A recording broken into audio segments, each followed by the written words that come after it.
Gaya ni Candy, may developmental disability ang anak ni Mang Rolando Niangar na si Jewelyn, 18 taong gulang. Hindi po magbihisan. Nahihingal ako minsan. Tinatandaan ko magbihis kasi yung mga buto niya medyo masyadong crackdown na na damage. Ngayong araw, naghahanda ang mag-ama para sa therapy ni Jewelyn sa Philippine Children's Medical Center o PCMC. 6 na buwang gulang pa lang si Jewelyn nang ma-diagnose na meron siyang cerebral palsy at meningitis. Mula bahay, karga-karga ni Mang Rolando si Jewelyn papuntang ospital. Hindi raw kasi pwedeng pumalya sa therapy ang anak. Isang kapitbahay ang nagmagandang loob at inihatid sila sa sakayan ng jeep.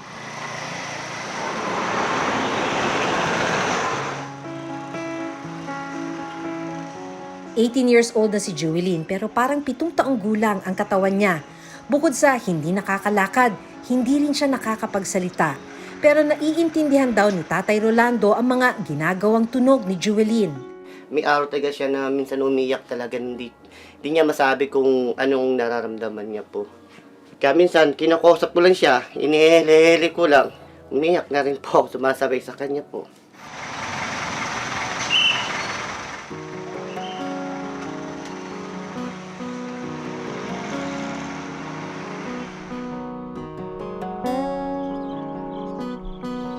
Pagkababa ng jeep, sasakay naman sila ng bus papuntang Quezon City.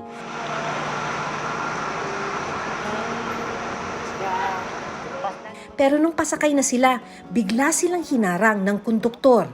Ayaw ko pasakay ng bus kasi bata daw po. Sabi ko, ma'am, sir, di po siya bata, 18 years old, magka-19 na po siya. Sabi ko, may papel po kami, kung kompleto po kami, travel pass. Matapos mapaliwanagan na hindi menor de edad si Jewelyn at may dala silang medical records at appointment sa ospital, nakasakay ng bus ang mag-ama.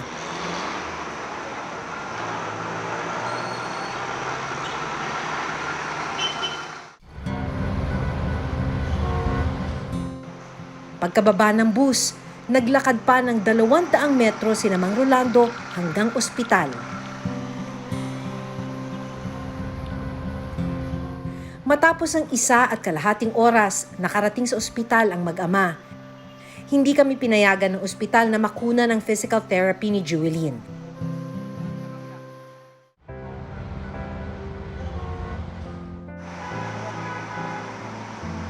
Pagkatapos ng therapy, naupo muna sa labas ng ospital si Mang Rolando. Nalampasan na nila ang oras ng pananghalian, kaya naman si Mang Ronaldo naghanap agad ng pwesto para mapakain si Jewelyn. Isang ale ang nang magandang loob na hawakan si Jewelyn habang nagtitimpla ng gatas si Mang Rolando. Yung gatas na po yung tinitimpla yung kinakain niya po, every 4 hours. Lagi po kayo may baon yan. Wala nang ibang kinakain kasi ito lang. Para mapakain si Jewelyn, sa isang tubo sa ilong idinadaan ang gatas. So may mga pagkakataon po na dahil walang pera, walang gatas si Jewelyn. Opo. Umiiyak ba sa inyo pagka gutom na si Jewelyn? Opo, kapag wala umiyak po siya po. 900 pesos ang bayad kada therapy session ni Jewelyn. 4 na beses kada buwan ang schedule niya sa ospital.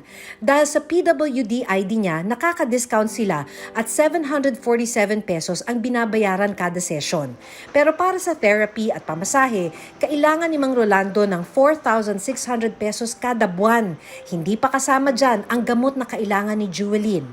Nakikiusap na lang po ako, ma'am. Kulang po yung pera ko, ma'am. Pupunta ako sa social service namin ng PCMC. Tinutulungan po ako, sige tatay, kami na pong bahala. Punta ka na dun sa rehab mo, basta matuloy yung rehab mo lang po. Mag-isa si Mang Rolando sa pagsama kay Jewelyn dahil kailangang mamasukan bilang kasambahay ng kanyang asawa sa Cavite. 3,000 pesos ang ipinapadala nito kada buwan pero panggastos ng kanilang buong pamilya. Kaya kulang na kulang daw ito. Siya na lang pong bahala sa mga anak kong nag-aaral po. Kasi bali ako na daw po dito sa special check namin po anak. Yung buong buhay niyo po, talagang binigay niyo na po na Opo, umikot ma'am. kay Jewelyn. Binigay ko ng buong puso po sa kanya po. Pagka-uwi ng bahay, agad binihisa ni Mang Rolando ang anak. Dito namin nakita ang sugat sa likod ni Jewelyn.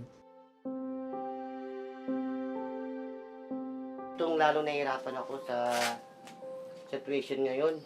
Dati po, sobrang laki po hanggang dito po. Para hindi siya masaktan yung diaper niya, dinodoble ko. Kapag sumayad po, umiyak po, masakit po. Pagkatapos mabihisan, sabi ni Mang Rolando, kailangan niyang pakainin ulit si Jewelyn. Wait lang na.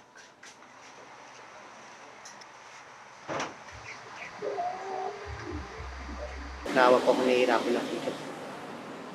Kaya napapagod na rin po. Sabi sa kanya, Jewelyn, paano pag wala na po? Kung wala na po mag-aalaga sa'yo. Alas 3 na ng hapon pero hindi pa rin nanananghalian si Mang Rolando. Nang tiningnan niya ang kaldero, wala siyang inabutang pagkain. Yung mga anak ko nagluto na eh. Wala nang ulam. Naubos na nila, kaya pag-isal ko na nakakainin. Natapos man ang therapy ni Jewelyn ngayong araw, problema naman ni Mang Rolando ang pambayad sa susunod na linggo. Maliban sa therapy at gatas ng anak, pinag-iipunan ni Mang Rolando ang gamot na Botox. Kailangan ito ni Jewelyn para mabawasan ang paninigas ng katawan niya. 8 beses niya ito dapat gawin sa loob ng 1 taon. Importante po kasi yung para yung mga buto niya para lumambot. Anong ginagawa ninyo para malikom yung napakalaking halaga na yon? Nakalikod po ako, nakabili po ako ng Botox po na expired na po. Kasi nagkulang po ako ng 3 po. Kaya maghanap na naman po ako. Sanay na rin daw pumila si Mang Rolando sa iba't ibang ahensya ng gobyerno para makahingi ng tulong. Paano kayo naghahagilap ng pambayad, pambili ng gamot? Ang ginagawa ko po, ma'am, pupunta po ako sa mga kongreso, sa pagkikilis po. Para makahingi na ng gamot po, ma'am. Lalapit po ako sa princess, magmakawa po sa kanila na bigyan po kami ng gamot po.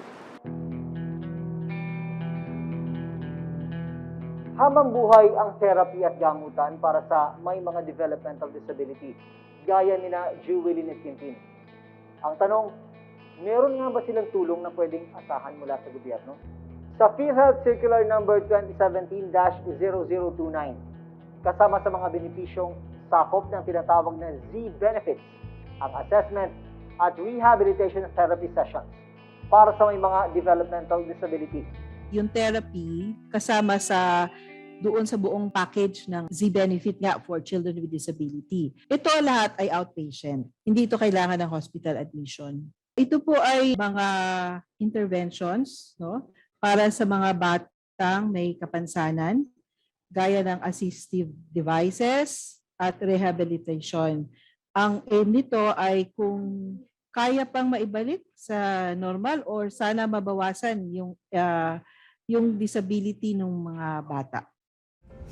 Mga edad 17 pababa lang din ang makaka-avail ng Z-Benefits Package. Pwede pa rito si Quintin na 17 years old.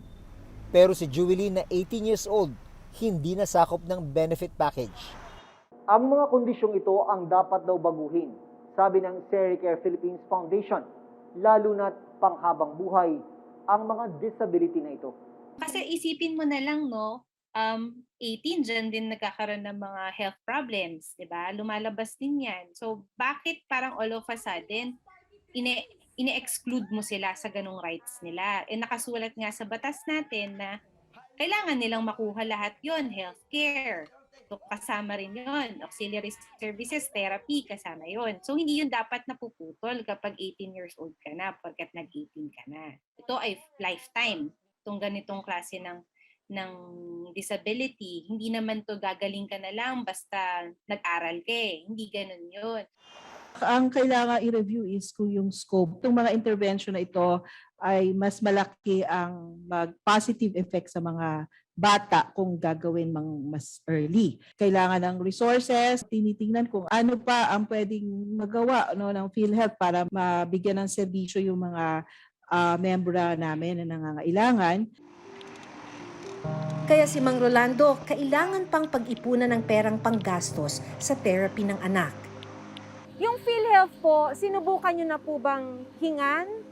Yung PhilHealth po, ginagamit na po, admitted na po. Ang gusto kong matulong po kay Jewelyn po, yung mga therapy niya, yung mga gamot niya, yung pagkain niya. Basic lang yung kailangan nyo sana na tulong, no? Yun lang po. Masaya na po ako. Madaling sabihin na kapag mahal mo sa buhay, handa kang magsakripisyo.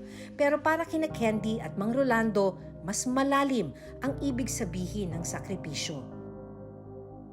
I think at the end of the day, because when you love a person, you do not call it a sacrifice. Wala lang. It comes naturally. Alam yan ng mga magulang. Alam mo yan, Maki. Diba? Dahil mahal mo yung tao, hindi mo tinatawag na sakripisyo. Because you do it out of love. I just want him to be independent. Yun lang ho. Functional and independent. One day that he can stand on his own. Ba't hindi kayo sumusuko? Madali Madali hong po sumuko. akong tutuko kasi habang nakikita ko kung nahirapan si Jewelyn na hindi pa nakaka-recover yung katawan niya, mag-stress po, makakain na normal sa bibig ko. Hindi po ako tutuko, bibigay ko po yung buhay ko para sa